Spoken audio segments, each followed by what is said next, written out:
Adventures in Thyr, Awakening by Jace Masters. As I came to, darkness still clung to everything around me. The last thing I remembered was a vague memory of running out in a field somewhere, out in the sun, with others around me. My eyes felt odd, as did the rest of me. In the dark I was able to see little. My own hand in front of my face was nothing more than a faint outline as I moved it. I noticed I was sitting in a chair of some sort. Straps covered my torso and kept me in place. I loosened the straps. The sensation was odd.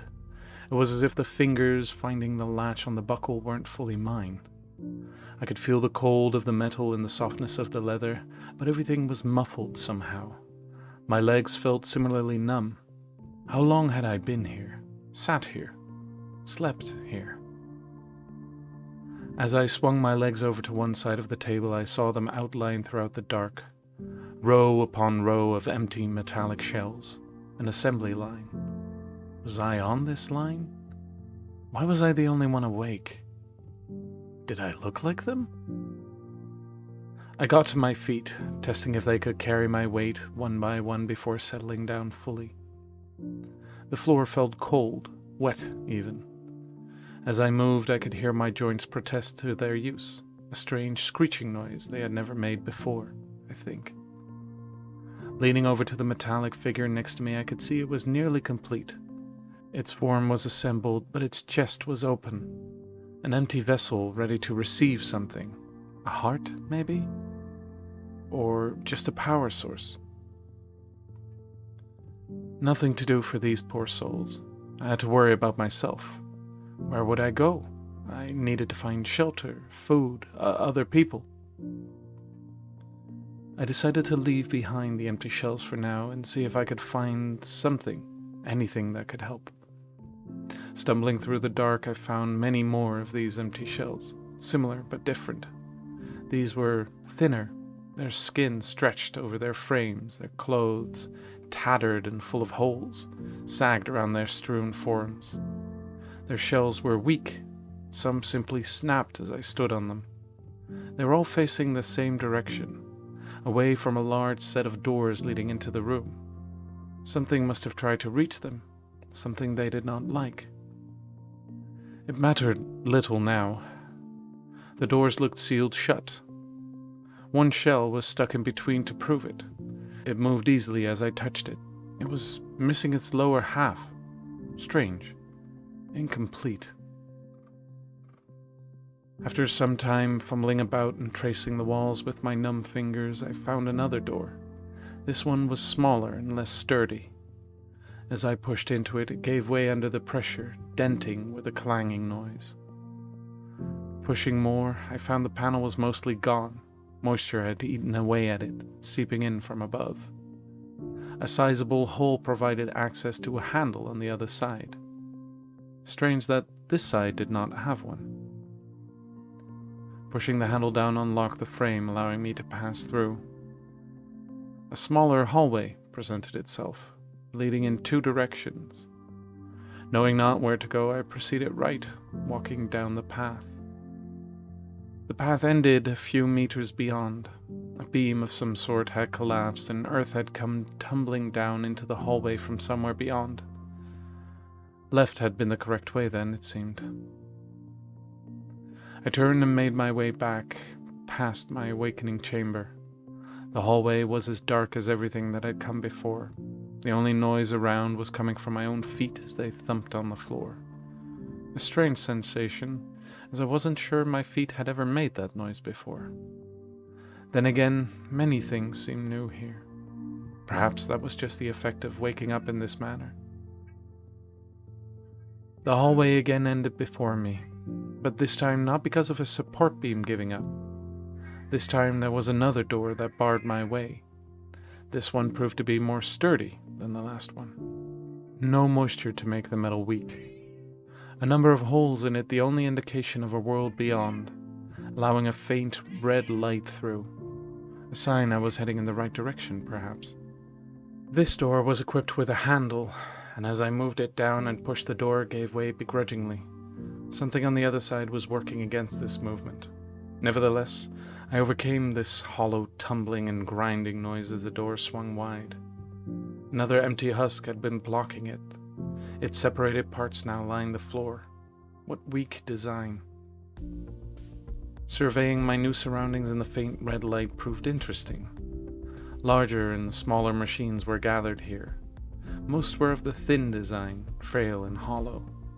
Some were closer to the other husks I had encountered, and a few were hulking masses with a large number of limbs and weapons mid-swing. The machines were fighting one another, but why? And why did they suddenly stop? Moving my way through, I discovered the origin of the glow, a small light over an equally small door. The handle was willing as I plucked at it and pulled. It revealed a strange panel of switches beyond, each with its own writing listed underneath it.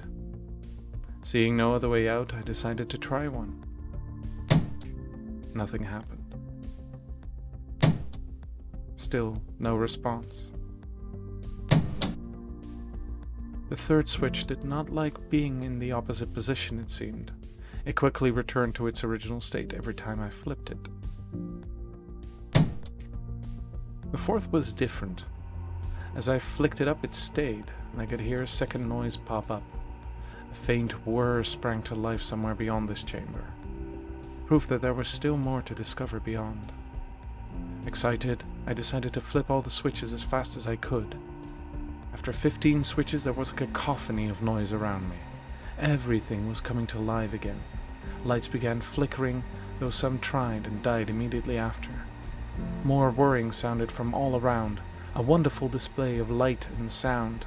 Some of the husks even began moving again on their own accord, playing with the floors below them or swaying up and down within the walls they were stuck in between.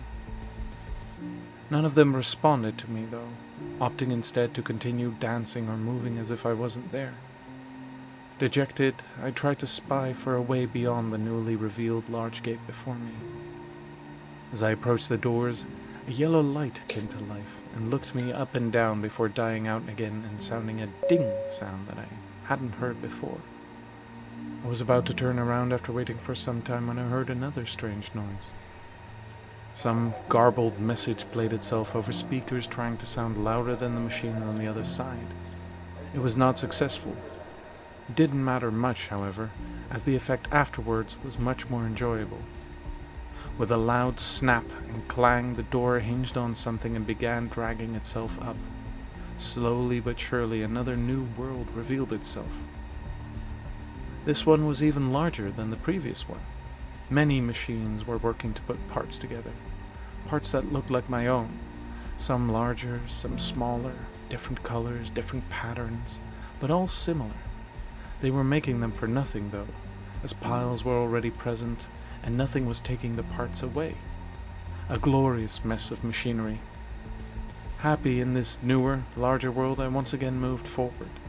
Occasionally another one of those weaker husks would be lying on the floor randomly, strange metal implements near them. Perhaps those had made the holes in them. They made a nice clicking noise as I pulled on the small sliver of metal that fit my finger. No new holes, though.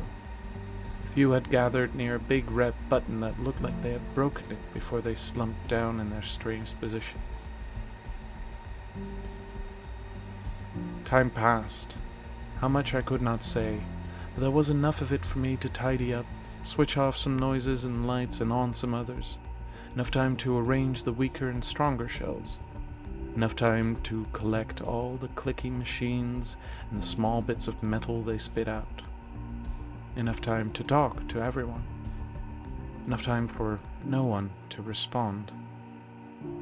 Enough time to see my reflection in the pools of moisture. Enough time to wonder who I was. Enough time to feel alone. It had taken some time for me to remember what exactly that word meant, but when I did not like it. Alone was boring, sad. Alone was without purpose. What was my purpose? What does an AV EX do? The pages in this place never showed me. Maybe there were more husks beyond the final room, and there was also that barred tunnel back at the beginning chamber, as well as that broken big red button. Coming all this way, I decided to try the big red button first, see if there was something I could do to fix it. Thin glass plate was shattered, no fixing that, but perhaps just hitting the button would do it.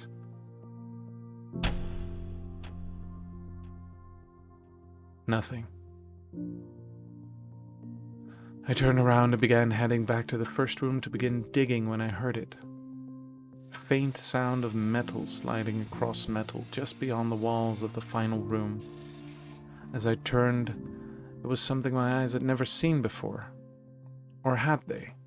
Was it sunlight? A thin slit had opened up and an incredibly bright line of white shone through. As I approached, it didn't change, shift, or move. Eyes adjusting, I could see more beyond.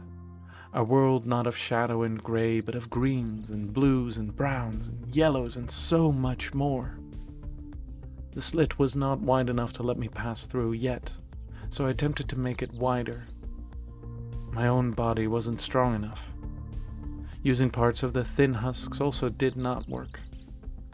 Not until I got another husk's arm from one similar to mine was I able to prop open the slit and push it further. Grime and mud slid forward as the protesting door did as well. Finally, it was wide enough for me to pass through. Pushing beyond, I stood in a new chamber yet again, one filled with strange creatures and machines. I had to find others, to find out what I was, what an Avex was. Warmed by the glow of the sun, I followed its direction, wondering what husks I would encounter along the way, and if they would respond to me. I resolved to always respond to them in kind.